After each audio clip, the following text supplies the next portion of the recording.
అందరికీ నమస్తే. భారత్ శ్రీ యూట్యూబ్ ఛానల్కు స్వాగతం, సుస్వాగతం. నేను మీ వెంకట్. ప్రేక్షకులు మన శాంసన్ పాస్టర్ కరాటే కళ్యాణి అక్క అడిగిన ప్రశ్నకు సమాధానం క్లారిటీ ఇస్తున్నాడు. సో ఆయన ఇచ్చే క్లారిటీ ఎంతవరకు సబబ్ అనేది ఈ వీడియో చూద్దాం. మనవంతు కౌంటర్, మనవంత ప్రశ్నలు అడగదాం. ఇలా శాంసన్ పాస్టర్ గారు మన ప్రశ్నలకు జవాబు చెప్తాడా లేదో చూద్దాం. మరి గొర్రెలు మీరు కూడా అడగండి, సరేనా? వచ్చాయి శాంసన్ పాస్టర్ తమ్మాయి, వచ్చాయి తమ్మాయి.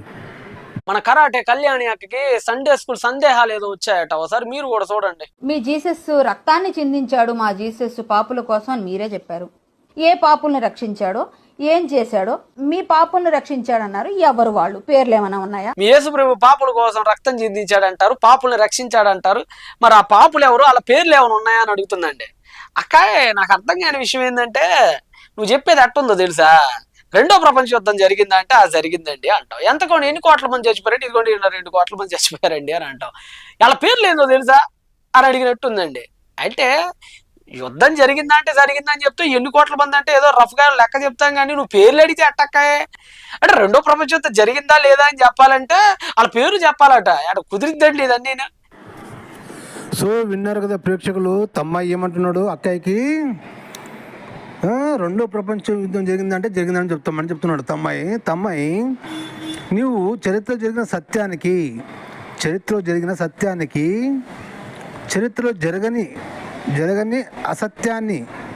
జరగని అసత్యానికి జోడించి చెప్తున్నావు కదా తమ్మి. ఇప్పుడు చరిత్రలో ప్రపంచంలో రెండో ప్రపంచ యుద్ధం జరిగిందని చరిత్రలో రాశారు, ఎంతమంది సైనికులు చనిపోయారు రాశారు.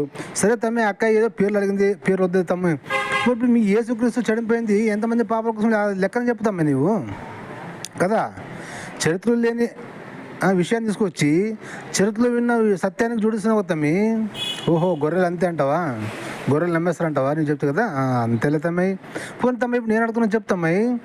చరిత్రలో జరిగింది రెండో ప్రపంచ యుద్ధము, ఎంతమంది సైనికులు చనిపోయారు, ఎన్ని దేశాలు కలిసి యుద్ధం చేశాయి అని చరిత్రలో రాశారు తమ్మాయి. మరి మీ యేసుక్రీస్తు ఎంతమంది పాపల కోసం చనిపోయాడు, ఆ పాపల కోసం చనిపోయాడని కలిసి ఎక్కడ రాసి ఉంది చరిత్రలో? పోనీ బైబిల్లో ఎక్కడ రాసి ఉంది అదని చూపిస్తామి. ఏం తమ్మాయి కథ ప్రేక్షకులు, బైబిల్లోని విషయం కూడా చెప్తావు తమ్మాయి నువ్వు. బైబిల్లో నేను పాపాల కోసం చనిపోతున్న ప్రజల పాపాల కోసం అని ఎక్కడ చెప్పాడు యేసుక్రీస్తు? చూపించు కదా తమ్మాయి. బైబిల్ చరిత్ర కాదు కదా, అదొక మత గ్రంథం. మనిషి నుంచి పుట్టుకుని వచ్చిన మత గ్రంథం. చరిత్రకి మనిషి నుంచి పుట్టుకుని వచ్చిన మత గ్రంథానికి ఒకటి చేసి తమ్మాయి. ఇది ఎలా కుదురుతుంది తమ్మాయి? ఏం చెప్పాలి తమ్మాయి నీకు? ఏమైనా గొర్రెలు అడగండి, నా బదులు నీవే అడగండి, సరేనా? సో తమ్మాయి, మీ యేసుక్రీస్తు ప్రజల కోసం చనిపోయాడని వాక్యం చూపించు. మళ్ళీ ఇంకోటి, మీ దేవుడు యెహోవాగాడు నేను మీ ప్రజలందరూ పాపాలు చేశారు కాబట్టి మీ పాపాలు అన్నీ క్షమించడానికి నా కుమారుని పంపిస్తాను, వాడిని బలిస్తానని ఎక్కడ చెప్పాడు యెహోవాగాడు? చెప్పు, చూపించుతామ్మాయి. రెండోది తమ్మాయి, ఇప్పుడు నా ప్రశ్న ఏంటమ్మాయి, ఇప్పుడు ప్రజల ప్రాణాల కోసం చనిపోయిన తర్వాత ఇప్పుడు ప్రజలు పాపాలు చేశారు కానీ ఆ పాపాలు పోవాలంటే వాడు చనిపోతుంటే పాపాలు పోతామని చెప్పాడు కదా, ఓకేనా? సో ఇప్పుడు వాడు చనిపోయాడు కదా, అంటే మా పాపలు పోయినట్టే కదా. ఏం ప్రేక్షకులు గొర్రెలు, వాడు చనిపోయాడు కదా, మన పాపాల కోసం చనిపోయాడు, ఇంక మన పాపలు కాదు ఇప్పుడు మనము, కరెక్టా కదా? ఆలోచించండి.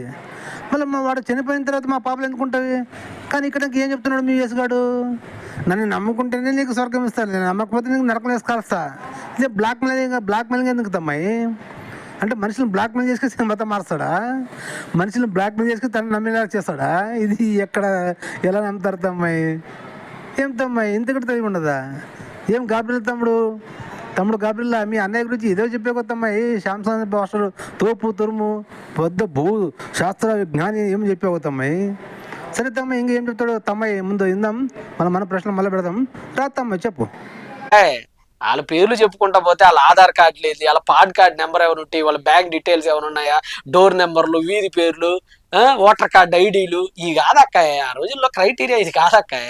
ఒక ఇన్సిడెంట్ జరిగిందా లేదా అని డిసైడ్ చేయడం కొన్ని ఫ్యాక్టర్స్ ఉంటాయి, మనం ఆ ఫ్యాక్టర్స్లో ఆలోచించాలి తప్ప ఇలాంటి చిల్లర ప్రశ్నలు అడగకూడదు అక్కాయ. సరే నువ్వు అడిగావు కాబట్టి చెప్తున్నాను జాగ్రత్తగా. ఒకటే, ఈ రోజు 10 రూపాయలు ఇచ్చి సాయంత్రానికి 40 రూపాయలు వసూలు చేసి ఇంటూ 4తో వడ్డీల మీద వడ్డీలు గుంజేటువంటి ఒక రక్తం పీల్చే ఒక జలగ ఉండేది అక్కయ్య. ఆడి పేరు జక్కయ్య అక్కయ్య, సొంకరైన జక్కయ్య. ఈ జక్కయాసును కూడా యేసుక్రీస్తు వారు మార్చారు అక్కయ్య. ఇల్లీగల్ అఫైర్స్ తో కొట్టుమిట్టాడుతున్న సమరిటన్ ఉమెన్స్ చాలా మందిని మార్చాడు అక్కయ్య. ఇదే ట్యాక్స్ కలెక్ట్ చేసి ఎందరో అమాయకుల ప్రాణాలు దోచుకుంటున్నటువంటి మ్యాథ్యూస్ లాంటి ఒక సుంకర్ని మార్చేశాడు అక్కయ్య. దొంగల్ని మార్చేశాడు అక్కయ్య. వ్యభిచారులనేమి, అభిచారులనేమి, సుంకరులనేమి, హుంకరులనేమి, యోధా కత్తులనేమి, జోదా మత్తులనేమి, మాంత్రికులనేమి, తాంత్రికులనేమి, హంతకులనేమి, ఇష్టము లేని, కుష్టము లేని, భాసము లేని భ్రష్టులనేమి, ఇలా చెప్పుకుంటూ పోతే చెప్పడానికి భాషలు, యాసలు, ప్రాసలు కూడా సరిపోవక్కాయి అంత. తమ్మాయి ఇప్పుడు వాళ్ళ పేర్లు వద్దులే తమ్మాయి, వాళ్ళ పేర్లు వద్దులే. ఎంతమంది పాపల కోసం చనిపోయి లెక్కని చెప్పుకోవచ్చు తమ్మాయి. ఇప్పుడు 2వ ప్రపంచ యుద్ధంలో ఎంతమంది చనిపోయి లెక్కలు చెప్పొచ్చు అని చెప్పావు. మళ్ళీ ఇప్పుడు యేసుక్రీస్తు ఎంతమంది జనాభా కోసం చనిపోయాడు ఆ లెక్కలని చెప్పు కదా, ఎంతమంది కోసం చనిపోయాడు కదా. మళ్ళీ ఏమిటన్నా అక్క వాడిని మార్చాడు, ఈయన మార్చాడు, జక్కయ్య 4 రూపాయలు ఇచ్చి 40 రూపాయలు వడ్డీ అది సమస్య కాదు కదా తమ్ముడు. ఇక్కడ టాపిక్ ఏంది, అక్క ఏం అడిగింది, మీ పాపాల కోసం చనిపోయారని చెప్తున్నారు కదా, ఎంతమంది పాపాల కోసం చనిపోయారు వాళ్ళ పేర్లు ఏమైనా తెలుసు అని అడిగింది. సో పేర్లు తెలియదు అనుకో నీ చెప్పినట్లు, ఎందుకంటే పేర్లు లేవు కదా అప్పట్లో. సో పేరు తెలీదు, లేదు జనాభా లెక్కని చెప్పు కదా, ఎంతమంది జనాభా కోసం చనిపోయాడు అదని లెక్క చెప్పారు కదా. మళ్ళీ అది వదిలేసి వాళ్ళు మార్చాడు, వీళ్ళు మార్చాడు, లౌడ చేశాడు, లవ్ చేశాడు, అదే ఎవడు అడగడతాం నిన్ను, అది అడగలేదు కదా. ఇప్పుడు నేను అడుగుతున్నాను తమ్ముడు చెప్పు. ఇప్పుడు పాపాల కోసం చేసుకొచ్చి చనిపోయాడు, మనుషులు పాపాల కోసం అని చెప్తారు మీరు, అవునా? సరే ఒప్పుకుందాం. ఇప్పుడు మనుషులు చేసిన పాపాల కోసం వాడు చనిపోయిన తర్వాత మా పాలు పోయినట్టే కదా కదా ప్రేక్షకులు, గొర్రెలు, కరెక్టే కదా. మన పాపాల కోసం చనిపోయాడే అనుకుందాం, మన పాపాల కోసమే వాడిని చనిపోయాడు అంటే మా పాపాలు పోయినట్టే, అవునా కాదా? దీనికి సూటిగా సమాధానం చెప్పాలి. ఇంక వాడు చనిపోయిన తర్వాత మన పాపాల కోసం మనం చనిపోయాడు, మన పాపలు పోయినట్టు కదా. రెండోది, మేము పాపాలు చేశాంరా యేసుక్రీస్తు, మరి యెహోవాగా మా పాపాల కోసం నీ వచ్చి బలిగారా అని వాడిని ఎవడు అడిగాడు? జనాలు ఎవడు అడిగాడు అని? 2వ ప్రపంచ యుద్ధం జరిగిన గురించి చెప్తున్నావు కదా. 2వ ప్రపంచ యుద్ధం జరిగిందంటే వాళ్ళ లీడర్లు, ఆ దేశ ప్రధానులు సైనికులకి డైరెక్షన్ ఇచ్చేసి యుద్ధం చేయడానికి సాక్ష్యం ఉంది కదా. ఇప్పుడు నీ యేసు గారికి చనిపోని చెప్పి డైరెక్షన్ ఇచ్చిన యెహోవా ఎక్కడున్నాడు? అది ఎక్కడుంది చూపించారు కదా. ఇప్పుడు 2వ ప్రపంచ యుద్ధం అని చెప్పావు. ఇప్పుడు నేను అడుగుతున్నాను, నీ యేసుక్రీస్తు చనిపోయాడని గ్యారంటీ ఏంటి? ఎక్కడ రాశారు? నీ బైబిల్ తప్ప చరిత్ర ఎక్కడుంది? ఇప్పుడు 2వ ప్రపంచ యుద్ధం చరిత్రలో అన్ని దేశాలకు తెలుసు, అన్ని దేశాలు ఒప్పుకుంటాయి, చరిత్ర రాసి పెట్టారు, ఎంతమంది చనిపోయారు, ఎన్ని దేశాలు యుద్ధం చేశాయి అన్నీ ఉంటుంది కదా. మళ్ళీ మీ యేసుక్రీస్తు చనిపోయాడు మనుషుల పాపాల కోసం లెక్కలు ఎక్కడున్నాయి? పేర్లు వద్దులే తమ్మాయి, ఏం తమ్మాయి పేర్లు వద్దు, లెక్కలు ఎక్కడున్నాయి అది చూపించగల తమ్మాయి. అది వదిలేసి వాడిని మార్చాడు, వీళ్ళు మార్చాడు, వంకాయ మార్చాడు, లక్షలు మార్చాడు, ఎవరిని మార్చాడు తమ్మాయి? మీరు కల్పించి మీరు చేసిన నాటకాలు అవి. దమ్ము మీ యేసుక్రీస్తు గారికి దమ్ము ధైర్యం ఉంటే, జిగర్ల దమ్ము ఉంటే, మీ జిగర్ల దమ్ము ఉంటే మమ్మల్ని మార్చి చూపించండి, అప్పుడు ఒప్పుకుందాం కదా. ఎవరినో డబ్బులు ఇచ్చి మొబ్బు పెట్టి డబ్బులు ఆశ చూపించి వాడిని మార్చుకేసి మీరు మార్కెటింగ్ మతం ప్రచారం చేసుకొచ్చి జనాలు ఎక్కడ మోసం చేస్తారు తమ్మాయి. మీకు దమ్ము ఉంటే, మీ యేసుక్రీస్తు దమ్ము ఉంటే మాలాంటి వాళ్ళే మార్చి చూపించరా?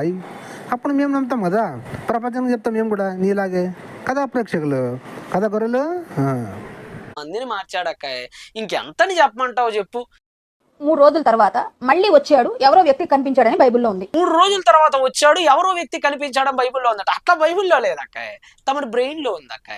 3 రోజుల తర్వాత వచ్చాడు, ఎవరికో ఒకటి కనిపించాడు. ఒకటి కాదక్క, కొన్ని వందల మందికి కనిపించాడు ఆయన.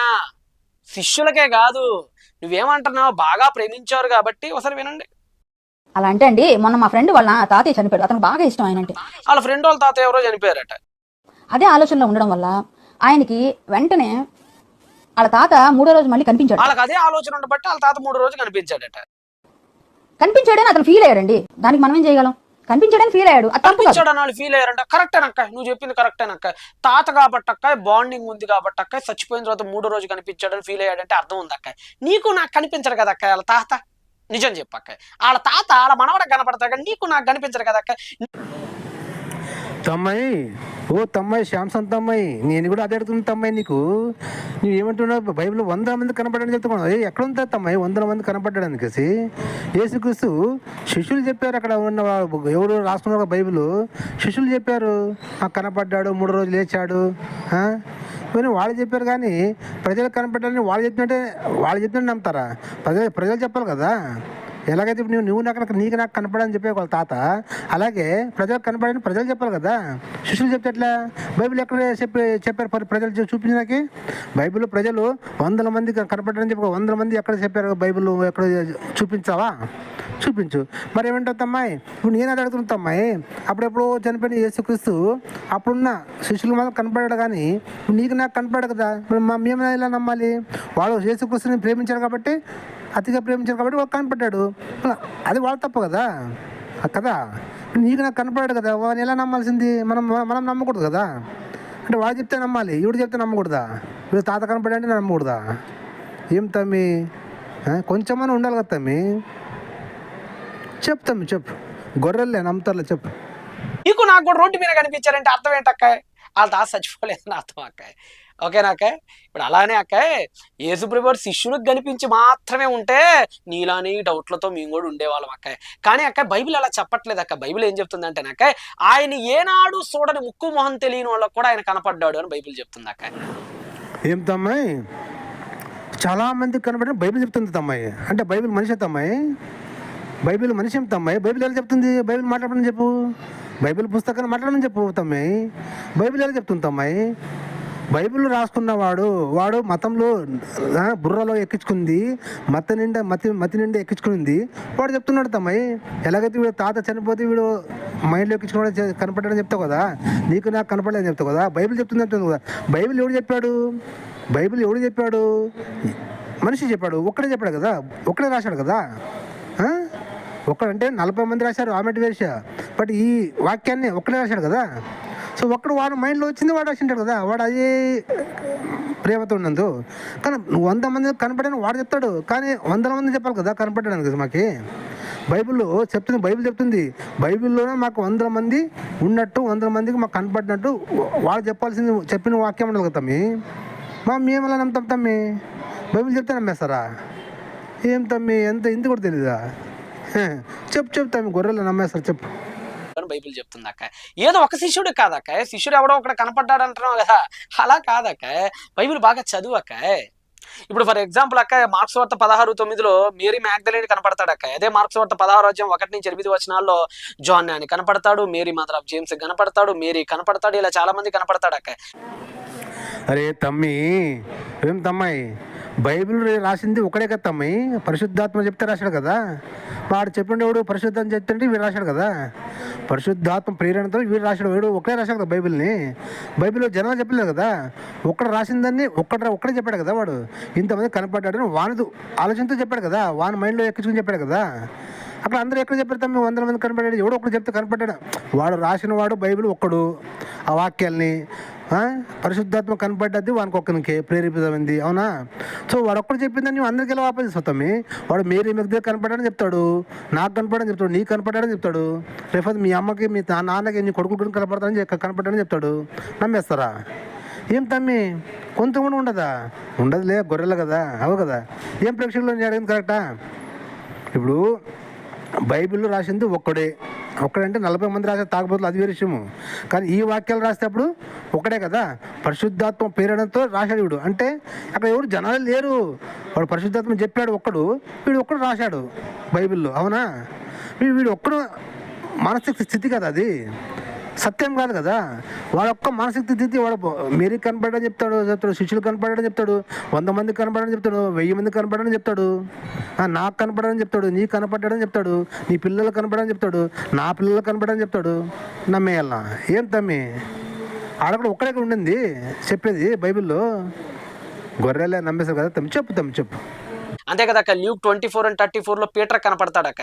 అంతే కదక్క, ఇదే ల్యూక్ 24:35-36 వరకు 10 డిసైబుల్స్ కనపడతాడక్క. అంతే కదక్క, ఇదే మార్క్ 16:12 ఎంఐఎస్ మార్గంలో ఇంకో 2 కనపడతాడక్క.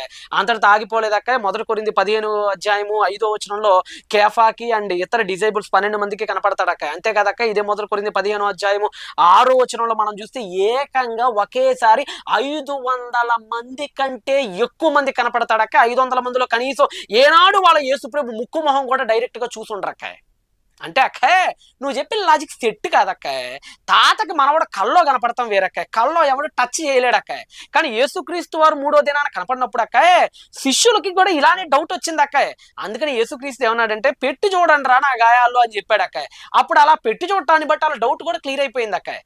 అక్కాయ్ కళ అయితే ఎవడో ఒకడికి, ఇద్దరికో, ముగ్గురుకో, నలుగురికో, 5గురికో కనపడిందంటే ఒక అర్థం పర్థం ఏడిసింది అక్కాయ్. అలా కాకుండా ఒకేసారి 550 మంది కంటే ఎక్కువ మందికి వేరు వేరు స్థలాల్లో ఒకేసారి ఎలా కనపడతాడు అక్కాయ్? అరే తమ్మాయి, నేను అది అడుగుతుంది తమ్మాయి. బైబిల్ రాసింది ఒక్కడు, వాంత రాసింది దేవుడు పరిశుద్ధాత్మ అవు కదా.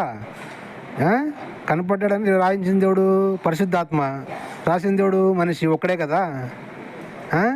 ఒక్కడు చెప్పాడు కదా, ఇంతమందికి కనపడ్డాడు, వానికి కనపడ్డాడు, లవడగానం కనపడ్డాడు, లసంగానం కనపడ్డాడని వాడు ఒక్కడే కదా రాసింది చెప్పేది. అలాగే వాళ్ళ తాత కనపడ్డాడని 100 మందికి చెప్తాడు, 1000 మందికి చెప్తాడు, నమ్మాలి కదా. ఏం తమ్మి మనతో పెట్టుకుంటే ఎట్లా తమ్మి నువ్వు? సరే తమ్మి, ఇప్పుడు నేను అడిగే ప్రశ్నలకు సమాధానం చెప్తాను నీతో ఉంటే. ఏమంటే ఇప్పుడు బైబిల్లో యెహోవా దేవుడు సృష్టికర్త, మొదటి అధ్యాయం పాత నిబంధన కదా. సో ఎవరిని పుట్టించాడు? అవ్వని ఆదాముని పుట్టించాడు కదా. సో అవ్వ ఆదాము పుట్టించినప్పుడు తోటలో ఆదాం అని పిలిచి మాట్లాడాడు కదా. ఆ యెహోవాగాడు అవ్వ ఆదాంకి నేర్పిన భాష ఏది? ఇప్పుడు హిబ్రూ భాషలో రాశారు పాత నిబంధన అని చెప్తారు, అవునా కదా. ఒరే గొర్రెలు, మీరు కూడా ఈ పాస్టర్ని అడగండి ప్రశ్నలు. ఇప్పుడు యెహోవా దేవుడు అవ్వ ఆదాంని సృష్టించినప్పుడు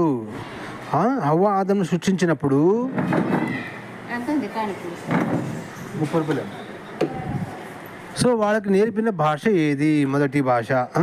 వాళ్ళకి ఏ భాషతో మాట్లాడాడు? అవ్వ ఆదాంతో ఏ భాష మాట్లాడాడు? ఒకటో ప్రశ్న. ఇప్పుడు అవ్వ ఆదాంకి హిబ్రూ భాష నేర్పడే అనుకుందాం, సరేనా. సో హిబ్రూ భాషని నేర్పితే ఇప్పుడు ఎలాగైతే నీకు ఒకటి ఎగ్జాంపుల్ చెప్తాను, ఉదాహరణ చెప్తాను తమ్మాయి. బాగా అయింది తమ్మాయి. ఇప్పుడు నీ మీ తాతలు ముత్తాతలు వరకు ఉన్నారు, ఏమని అనుకుందాం తమ్మి. మొదట సో వాళ్ళ తెలుగు మాట్లాడంటే ఈరోజు నీకు తెలుగు వస్తుంది, రేపొద్దున నీ పిల్లలకి తెలుగు నేర్పుతావు, నీ ఇంట్లో మాతృభాష. నీ పిల్లలకి తెలుగు నేర్పుతారు కదా తమ్మి. బాగా ఏమి తమ్మాయి, నా ప్రశ్నకు సమాధానం చెప్తామ్మాయి. సో అలాగా అవ్వ ఆదాంకి ఒక హిబ్రూ భాష నేర్పడే అనుకుందాం. సో వాని కుటుంబం మొత్తం హిబ్రూ భాష రావాలి. ఇప్పుడు అవ్వ ఆదాం ఉంటే ఈ ప్రపంచం మొత్తం జనసంఖ్య ఉంటే అందరికీ హిబ్రూ భాష రావాలి కదా తమ్మాయి. ఎందుకంటే ఇప్పుడు అవ్వ ఆదాం పుట్టిన కొడుకులకి హిబ్రూ భాష హిబ్రూ భాష ఒకటి వచ్చు కదా, వేరే భాష రాదు కదా. సో వాడెవరు? కేను హాబీలు ఉంటారు కదా, వాడు ఒకడు చచ్చిపోతాడులే, ఇంకొకడు ఉంటాడు. సో వానికి పుట్టిన పిల్లలకు వాడు హిబ్రూ నేర్పాలి. ఇప్పుడు వాని పిల్లలకు వాడు హిబ్రూ భాషను నేర్పతామి, అది భాష విడిచి వేరే భాష లేదు కదా. సో అలాంటప్పుడు ప్రపంచంలో ఇన్ని భాషలు ఎలా వచ్చాయి? అందరికీ హిబ్రూ భాష ఎందుకు రావట్లేదు? దీనికి సమాధానం చెప్పు, సరేనా.